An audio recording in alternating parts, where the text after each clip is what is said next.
Everyone, so I'm going to have a go today at this sky. So I remember I did that atmospheric skies series. I'll pop a link in the description for that one if you haven't seen it, where you as students challenged me to do these different skies. This was one that I never got round to, and it is particularly challenging, but I'm going to have a go today just to show you how you experiment at trying to do these things.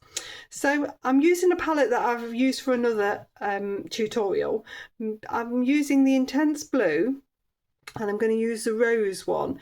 What I am going to do is try a little bit of Opera Rose. So I've got Permanent Rose in here. I'll choose both within the picture, but Opera Rose for me is that classic colour here.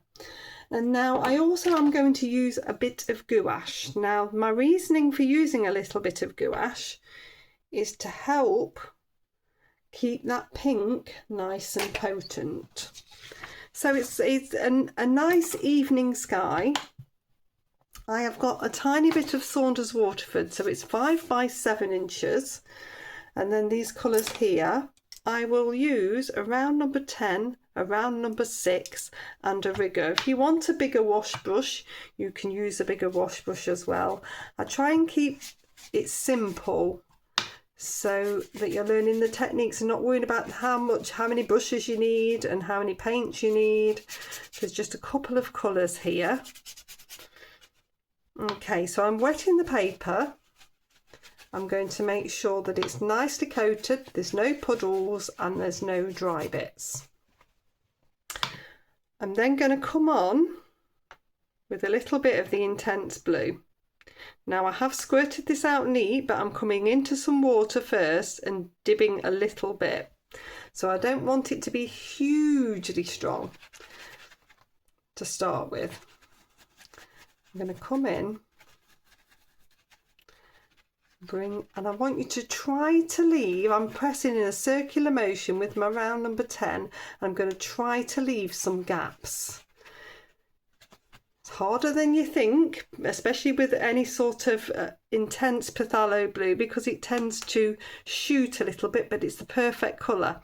Now if I dip a little bit of the blue into the rose, what you'll see is it makes it more nighttime. Classically, this is how they make Prussian blue. Prussian blue is a darker blue, but it's a darker blue because of the rose.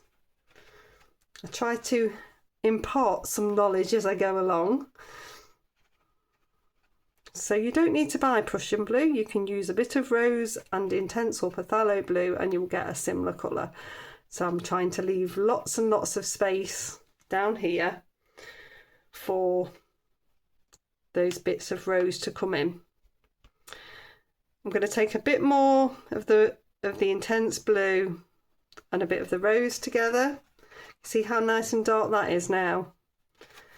I'm going to darken up that top section. It's always nice to have a bit darker at that top section of the sky.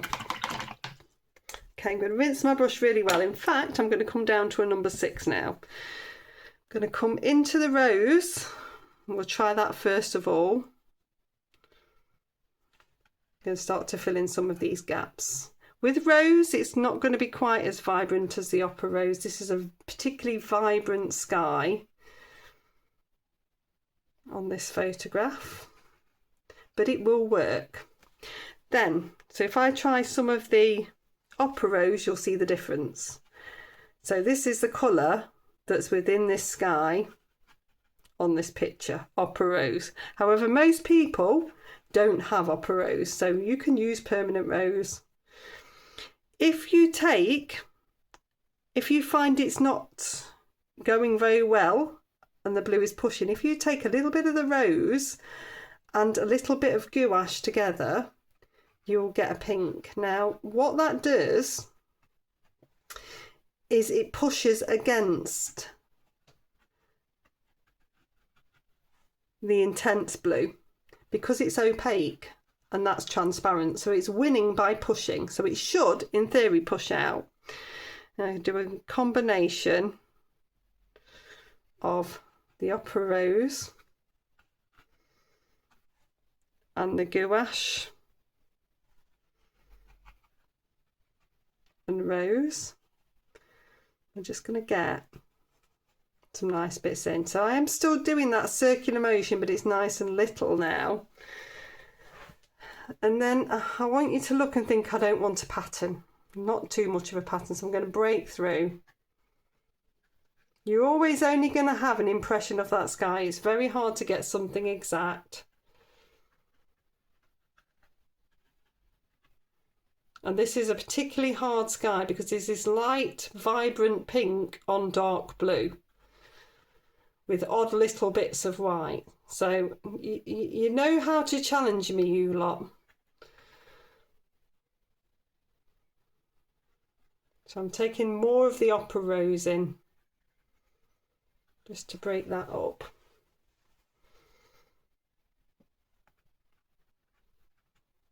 A few little more wispier bits. We're going to have some trees coming over in a minute.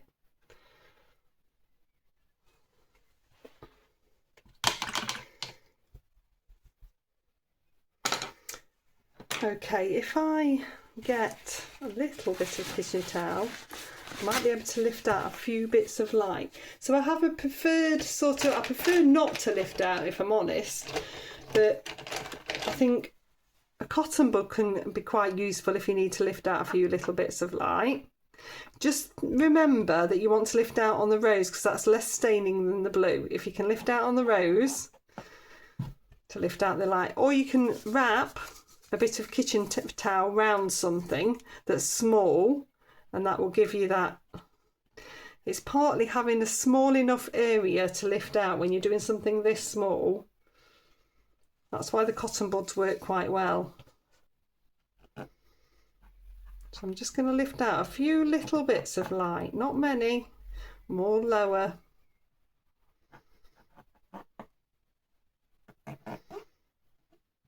And you can keep twizzling the cotton bud round and reusing it.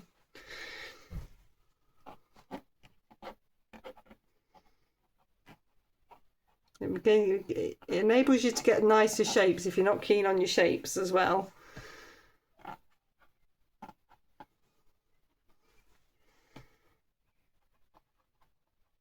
Lift a little bit out there.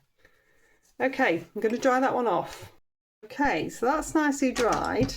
This is my usual palette for doing these little mini ones, and I've moved back to it because I want either Payne's Grey or this is Ivory Black, so that we can start to do the silhouette. So with around number 6, I'm going to come in and just get this roof line. There's a little bit of a roof just at the bottom. And just get that in nice and dark. This is what's going to make the sky, the contrast of silhouette really works. Okay, I have loaded my number 6 up, and I'm going to use this flat now. You think, oh, I'm going to scrape the surface of the paper. So I have got a rough paper. I always use rough, and it gives you that fine texture on the trees. You will hear my fingers scraping the paper as well.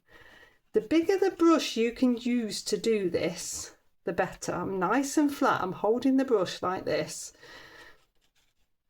It's a technique you can't really control very well, but the bigger the brush, the less control you're in and the more it tends to work. So I've got the looseness of those trees there.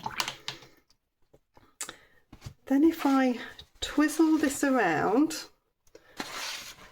you can also twizzle your reference around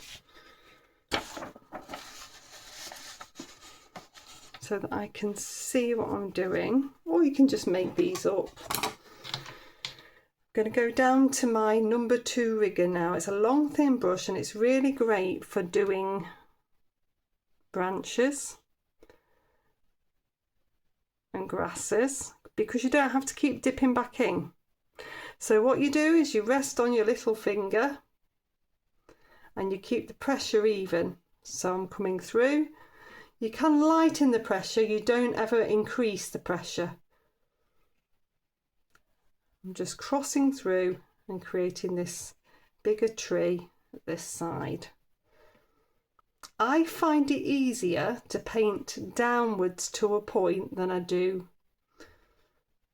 upwards. So hence why I do it this way. You can paint, if you don't mind painting to a point upwards, you can do it the opposite way. I try to give you all the sort of hints and tips that I use. So I'm going to come on and paint the chunks in for each of these.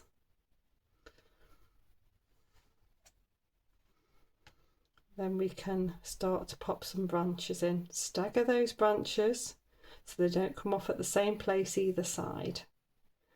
And then the beauty of all this dry brushing is it's done a lot of that fine detail work, so we don't have to do too much.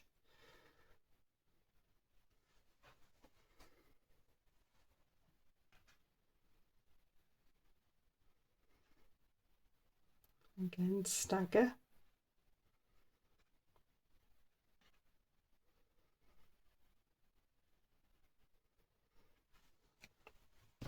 I twizzle it round to see how we're doing.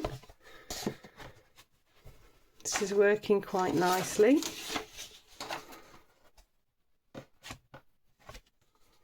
You've got to twizzle it round so that you can see the balance of everything and check that you're happy. I'm going to do a few this way so you see both ways. I know when you're new it can be very confusing doing things upside down because you want to see what you're doing. But it really does help get those really fine points. If you feel that you need more branches in, that's fine. You can take more dry brushing in after. I'm going to take a little bit more dry brushing in just to bulk this out. That's given a really good impression of that sky. So if I come back into the ivory black, load my brush up, and just do a little bit more. So I'm just scraping.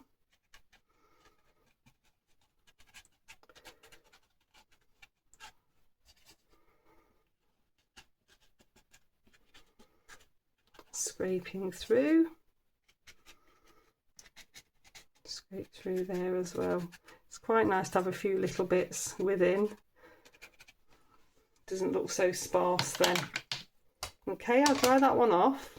There we go. So that's a really good impression of that beautiful nighttime sky with all the rose in there. So I hope you've had some really good hints and tips in there. Please do post your results on my Facebook group. My Facebook group is linked in the description of the video, and I'll quite happily comment and give you some feedback. I hope you've enjoyed it. I'll pop another video here and a playlist here, and I shall see you next time. Bye.